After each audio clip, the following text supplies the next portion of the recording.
ನನ್ ಹುಡುಗಿದ ಹಿಂಗೆಲ್ಲ ಆಗ್ಯದಲ್ರಿ. ಇದು ಮೊನ್ನೆ ಆಗಿದ್ದು ಕರೆಂಟ್ ಇಂದು ಇದಾಗಿದ್ ಸಲುವಾಗ 2 ಕಾಲ್ ಹೋಗ್ಯಾವ, ಕೈ ಹೋಗ್ಯದ.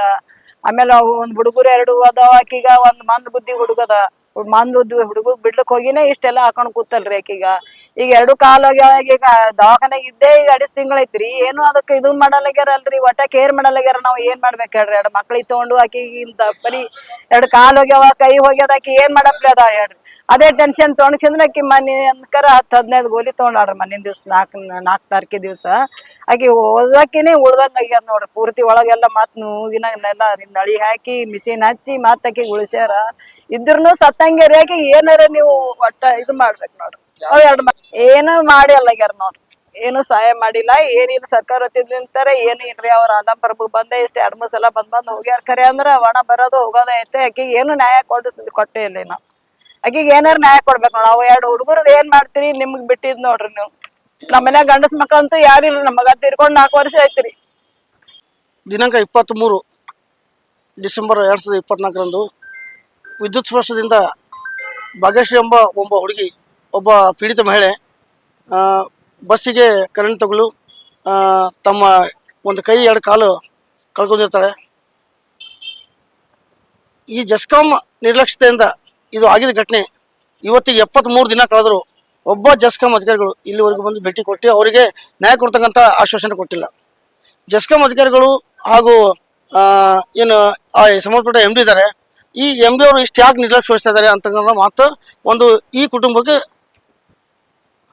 ಪ್ರಶ್ನೆ ಆಗಿಬಿಟ್ಟಿದೆ. 2 ದಿನ ಹಿಂದೆ ವಿಶೇಷವಾಗಿ ಇವತ್ತು ಪತ್ರಿಕೆ ಪ್ರಕಟಣೆಗೆ ನಾವು ಇಲ್ಲಿ ಬಂದಿದ್ದು ಉದ್ದೇಶ ಅಂದರೆ 2 ದಿನ ಹಿಂದೆ 4ನೇ ತಾರೀಕು, ಇವತ್ತು 6ನೇ ತಾರೀಕಿದೆ, 4ನೇ ತಾರೀಕು ಸಾಯಂಕಾಲ 7 ಗಂಟೆ ಆ ಹುಡುಗಿ ಜಸ್ಕಾಂಲಿಂದ ಏನೂ ಸಹಕಾರ ಸಿಗ್ತಾ ಇಲ್ಲ, ಸರ್ಕಾರಲಿಂದ ಏನೂ ಪರಿಹಾರ ಹಣ ಘೋಷಣೆ ಆಗ್ತಾ ಇಲ್ಲ. ಮುಂದಿನ ನನ್ನ ಭವಿಷ್ಯ ಏನು? 2 ಮಕ್ಕಳಿದ್ದಾವೆ, 2 ಕೈ ಒಂದು 2 ಕಾಲು ಒಂದು ಕೈ ಕಳ್ಕೊಂಡ್ ಕೇಸಿ ನಾನು ಏನು ಜೀವನ ಮಾಡಲಿ ಅನ್ನೋದು ಅದು ಪ್ರಶ್ನೆ ಕಾಡಿದಾಗ ಆ ಹುಡುಗಿ ಹಾಸ್ಪಿಟಲ್ ಇರ್ತಕ್ಕಂಥ ಮಾತ್ರೆಗಳು ಒಂದು 15-16 ಮಾತ್ರೆಗಳು ನುಂಗಿ ಸೂಸೈಡ್ ಮಾಡೋಕ್ಕೆ ಪ್ರಯತ್ನ ಪಟ್ಟಿದ್ದಾಳೆ. ತಮ್ಮ ಆತ್ಮ ಧೈರ್ಯ ಕಳ್ಕೊಂಡ್ಬಿಟ್ಟು ಯಾವುದೇ ಹುಡುಗಿ ಆಗಲಿ, ಯಾವುದೇ ಒಂದು ಮಹಿಳೆ ಆಗಲಿ ಈ ಥರ ಡಿಸಿಷನ್ ತೊಗೊಳಕ, ಈ ಥರ ಒಂದು ಸ್ಟೆಪ್ ತೊಗೊಳಕ ಏನು ಕಾರಣ ಅಂದ್ರೆ ಎಲ್ಲೋ ಒಂದು ಕಡೆ ಸರ್ಕಾರದಿಂದ ಇದು ಜಸ್ಕಾಂ ಅಧಿಕಾರಿಗಳಿಂದ ಎಲ್ಲೋ ಇವರು ವಿಫಲ ಆಗಿದ್ದಾರೆ. ಇವ್ರೇನು ನಮ್ಗೆ ಮಾಡಲ್ಲ, ಮುಂದೆ ನಾನು ಬದುಕಿದ್ರೆ ಏನಂತ ಆ ಹುಡುಗಿ ನಿನ್ನೆ ಅದು ಸೂಸೈಡ್ ಮಾಡೋಕ್ಕೆ ಪ್ರಯತ್ನ ಪಟ್ಟಿದ್ದಾರೆ. ಆ ಸೂಸೈಡಲ್ಲಿ ಆಕೆ ಬದುಕುಳಿದೇ ಮಾತಾಡೋದು. ರಾತ್ರಿ 1 ಗಂಟೆವರೆಗೂ ಆಪರೇಷನ್ ಆಗಿ ಆಕೆ ವಾಮಿಟಿಂಗ್ ಮಾಡಿಸಿ ಕಂಪ್ಲೀಟ್ ಆಗಿ ಅದು 80-90% ಗೋಲಿಗಳೆಲ್ಲ ತೆಗೆದುಬಿಟ್ಟು ಅದೊಂದು ಆಪರೇಷನ್ ಯಶಸ್ವಿ ಮಾಡಿದ್ದಾರೆ. ಆ ಸನ್ರೈಸ್ ಹಾಸ್ಪಿಟಲ್ಗೆ ನಾನು ಕೃತಜ್ಞತೆ ಸಲ್ಲಿಸ್ತೇನೆ. ಆದರೆ ಜಸ್ಕಾಂ ಅಧಿಕಾರಿಗಳು ಮತ್ತು ಸನ್ರೈಸ್ ಹಾಸ್ಪಿಟಲ್ ಮಧ್ಯೆ ಏನು ಡಿಫ್ರೆನ್ಸಸ್ ಬಂದಿದೆ ಗೊತ್ತಿಲ್ಲ. ಆದರೆ ಅವರು ಬಿಲ್ ಕೊಡೋಕ್ಕೆ ಇನ್ನೂ 1 ಲಕ್ಷ ಕೊಟ್ಟಿದ್ದು ಬಿಲ್ ಇನ್ನೂವರೆಗೂ 14 ಲಕ್ಷ ಬಿಲ್ ಸಮಥಿಂಗ್ ಪೆಂಡಿಂಗ್ ಇದೆ. ಆ ಪೆಂಡಿಂಗ್ ಬಿಲ್ಲನ್ನು ಕೊಡ್ತಾನೆ ಇಲ್ಲ. ಯಾಕೆ ಕೊಡ್ತಾ ಇಲ್ಲ ಅಂತ ನನಗೆ ಗೊತ್ತಿಲ್ಲ.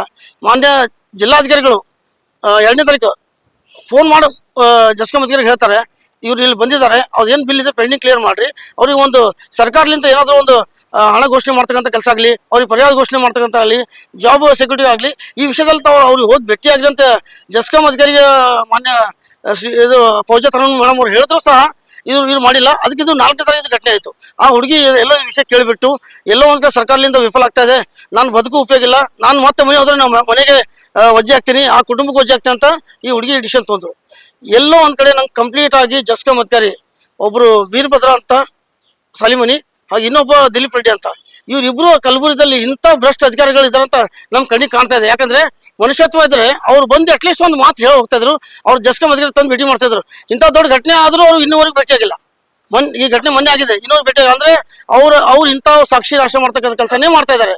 ಈ ಕಲಬುರಗಿಯಲ್ಲಿ ಇದು ನವೆಂಬರ್ ಡಿಸೆಂಬರ್ ಇಂದ ಇದು 3 ತಿಂಗಳಲ್ಲಿ ಇದು 5ನೇ ಇನ್ಸಿಡೆಂಟ್, 4ನೇ 5ನೇ ಇನ್ಸಿಡೆಂಟ್. ಒಂದು ಕುಸ್ನೂರಲ್ಲಿ ಆಯಿತು, ಒಂದು ಬಸ್ ಸ್ಟ್ಯಾಂಡ್ ಆಯಿತು, ಒಂದು ದರ್ಗಾದಲ್ಲಿ ಆಯಿತು, ಒಂದು PNT ರಸ್ತೆಯಲ್ಲಿ ಆಯಿತು, ಮತ್ತು ಇದು ಒಂದು ಮೋಹನ್ ಲಾಲ್ ಹತ್ರ ಇದು ಆಯಿತು. ಆದರೂ ಇವರು ಜಸ್ಕಾಂ ಅಧಿಕಾರಿಗಳು ಇಷ್ಟು ನಿರ್ಲಕ್ಷ್ಯ ವಹಿಸ್ಲಿಕ್ಕೆ ಯಾಕಂದ್ರೆ ಇದು ಬರೋ 23ನೇ ತಾರೀಕಿಗೆ ಚಾರ್ಜ್ ಶೀಟ್ ದಾಖಲೆ ಆಗುತ್ತೆ. 3 ತಿಂಗಳಾದರೆ ಚಾರ್ಜ್ ಶೀಟ್ ದಾಖಲೆ ಆಗುತ್ತೆ. ಇದು 2.5 ತಿಂಗಳಾಗಿದೆ. ಆ ಚಾರ್ಜ್ ಶೀಟ್ ಅಲ್ಲಿ ಎಲ್ಲೋ ಸಾಕ್ಷ್ಯ ನಾಶ ಮಾಡಿ ಇದು ಕಂಪ್ಲೀಟ್ ಆಗಿ ಕೇಸ್ ವಿಫಲ ಮಾಡಿ ಆ ಹುಡುಗಿಗೆ ಡಿಮೋಟಿವೇಟ್ ಮಾಡಿ ಆಕೆ ಡಿಪ್ರೆಷನ್ ತಂದುಬಿಟ್ಟು ಅಷ್ಟು ಡಿಪ್ರೆಷನ್ ಆಗೋ ಕಾರಣ ಇವರು ಜಸ್ಕಾಂ ಅಧಿಕಾರಿಗಳು. ಅದ್ರ ವಿಶೇಷವಾಗಿ MD ಇದ್ದಾರಲ್ಲ, ಅವರು ಕಂಪ್ಲೀಟ್ ಆಗಿ ಈ ಭ್ರಷ್ಟರಿಗೆ ಸಪೋರ್ಟ್ ಮಾಡ್ತಕ್ಕಂಥ ಕೆಲಸ ಮಾಡ್ತಾ ಇದ್ದಾರೆ ಅನಿಸ್ತಾ ಇದೆ. ಅದಕ್ಕೂ ನಾನು ನಿನ್ನೆ ಅಲ್ಲಂ ಪ್ರಭು ನಮ್ಮ ಶಾಸಕರಿಗೆ ನಾವು ಕರೆ ಮಾಡೋ ಮೂಲಕ ಅವರಿಗೊಂದು ಪತ್ರ ಬರ್ತೀವಿ. ಅವರು ಒಂದು ಲೆಟರ್ ರೆಡಿ ಮಾಡಿದ್ದಾರೆ. ಮಾನ್ಯ ಸಿದ್ದರಾಮಯ್ಯ ಅವರಿಗೆ, ಮುಖ್ಯಮಂತ್ರಿಗೆ ಒಂದು ಲೆಟರ್ ರೆಡಿ ಮಾಡಿದ್ದಾರೆ. ಅವ್ರು ಇವತ್ತು ಸದನದಲ್ಲಿ ಇದು ವಿಷಯ ಚರ್ಚೆ ಮಾಡ್ತಾ ಇದ್ದಾರೆ. ಕಲಬುರಗಿಯಲ್ಲಿ ಇರ್ತಕ್ಕಂಥ ಎಲ್ಲ ಅನಧಿಕೃತ ವಾರಿಗಳಿದಾವಲ್ಲ ಅವೆಲ್ಲ ತೆರವುಗೊಳಿಸಬೇಕು. ಇಲ್ಲಿಂದ ಬೆಂಗಳೂರುವರೆಗೂ ಏನು ಎಲ್ಲ ಅನಧಿಕೃತ ವಾರಿಗಳಿದಾವಲ್ಲ ಆ ಕೇಬಲ್ ವಾರಿಗಳನ್ನು ತಕ್ಷಣ ತೆಗಿಬೇಕು. ಅವ್ರು ಒಂದ್ ವೇಳೆ ಈ ಸೆಷನ್ದಲ್ಲಿ ಇದು ವಿಷಯ ಪ್ರಸ್ತಾಪ ಮಾಡ್ತಾ ಅಂತ ಹೇಳಿದ್ದಾರೆ, ಪ್ರಸ್ತಾಪ ಮಾಡೇ ಮಾಡ್ತಾರೆ. ಮತ್ತೆ ಆ ಹುಡುಗಿಗೆ ನ್ಯಾಯ ಕೊಡ್ತಕ್ಕಂಥ ಕೆಲಸ ವಿಷಯದಲ್ಲಿ ಮತ್ತು ಆ ಹುಡುಗಿಗೆ ಒಂದು ಜಾಬ್ ಗ್ಯಾರಂಟಿ ಆಗಲಿ, ಸರ್ಕಾರದಿಂದ CM ಫಂಡ್ ಆಗಲಿ, ಮತ್ತು ಆ ಹುಡುಗರು ಇಬ್ಬರದು ವಿದ್ಯಾಭ್ಯಾಸ ವಿಷಯದಲ್ಲಾಗಲಿ ಅವ್ರು ಕಂಪ್ಲೀಟ್ ಆಗಿ ಹೆಲ್ಪ್ ಮಾಡೋ ಮಾತಾಡಿದ್ದಾರೆ. ಆದರೆ ಇವತ್ತು ಸದನದಲ್ಲಿ ವಿಷಯ ಚರ್ಚೆ ಆಗುತ್ತೆ. ಚರ್ಚೆ ಆಗಲಿ ಬಿಡಲಿ, ಒಂದು ವಾರ ನಾವು ಗಡಿ ಕೊಡ್ತಾ ಇದೀವಿ. ಜಸ್ಕಾಂ ಅಧಿಕಾರಿಗಳು ಒಂದು ವೇಳೆ ಆ ಹುಡುಗಿಗೆ ಇವತ್ತು ಅಲ್ಲ ನಾಳೆ ಬಂದು ಭೇಟಿ ಆಗಲಿಲ್ಲ ಆಗಲಿಲ್ಲ ಅಂದರೆ ನಾವು ಕಲಬುರಗಿಯಲ್ಲಿ ಸೃಷ್ಟಿ ಫೌಂಡೇಶನ್ ಹಾಗೂ ಸುಮಾರು ಒಂದು 30 ಜನಪರ ಸಂಘಟನೆಗಳು, ಕನ್ನಡಪರ ಸಂಘಟನೆಗಳು, ದಲಿತ ಪರ ಸಂಘಟನೆಗಳು, ಇನ್ನಿತರ ಸಂಘಟನೆಗಳು ಕೂಡಿ ಸನ್ರೈಸ್ ಹಾಸ್ಪಿಟಲಿಂದ ಡಿಸ್ಚಾರ್ಜ್ ಆದ್ಮೇಲೆ ಸನ್ರೈಸ್ ಹಾಸ್ಪಿಟಲಿಂದ ಜಸ್ಕಾಂ ಕಚೇರಿಗೆ 1,000 ಜನ ಪದಾಧಿಕಾರಿಗಳು ಕಾರ್ಯಕರ್ತರು ಹೋಗ್ಬಿಟ್ಟು ಮುತ್ತಿಗೆ ಹಾಕುವಂತ ಕೆಲಸ ಮಾಡ್ತೀವಿ. ಮುಂದಿನ ಆಗು ಹೋಗುಗಳಿಗೆ ಅಲ್ಲಿ ಏನಾದರೂ ಅನೈತಿಕ ಘಟನೆ ಆಗಿದ್ರೆ ಆ ಘಟನೆ ನೇರ ಹೊಣೆಗಾರ ಜಸ್ಕಾಂ MD ಅಂತ ನಾನು ನೇರವಾಗಿ ತಮ್ಮ ಮೂಲಕ ಎಚ್ಚರಿಕೆ ಕೊಡ್ತಾ ಇದ್ದೇನೆ. ಬೇಡಿಕೆ ಏನಿಲ್ಲ ಸರ್, ಅವ್ರಿಗೆ ಆ ಕುಟುಂಬಕ್ಕೆ ಆ ಹುಡುಗಿಗೆ ಒಂದು ಜಾಬ್ ಕೊಡ್ತಕ್ಕಂಥ ಕೆಲಸ, ಸರ್ಕಾರಿ ನೌಕರಿ ಕೊಡಬೇಕು. ಯಾಕಂದ್ರೆ ಆಕಿಂದ 2 ಕಾಲಿಲ್ಲ, ಒಂದು ಕೈ ಇಲ್ಲ, ಆಕಿ ಜೀವನ ಏನ್ ಮಾಡ್ಬೇಕು? ಓಕೆ, ಇನ್ನೊಂದು 2 ವಿಷಯ ಅಂದ್ರೆ ಆ ಇಬ್ಬರು ಹುಡುಗರು ಇದ್ದಾರೆ. ಅವ್ರ ಒಂದು ಹುಡುಗ ಕಂಪ್ಲೀಟ್ಲಿ ಡಿಸೇಬಲ್ಡ್, ಅವನಿಗೆ ಬುದ್ಧಿಮಾನ್ಯ. ಆ ಹುಡುಗಗೆ ಮತ್ತು ಇನ್ನೊಬ್ಬ ಹುಡುಗ, ಇಬ್ಬರು ಹುಡುಗರಿಗೆ ವಿದ್ಯಾಭ್ಯಾಸ ವಿಷಯದಲ್ಲಿ ಸರ್ಕಾರ ಅವ್ರು ಒಪ್ಪಿಸ್ಕೋಬೇಕು, ನಾವು ಅವ್ರ ವಿದ್ಯಾಭ್ಯಾಸನ ಮಾಡಿಸ್ತೀವಿ.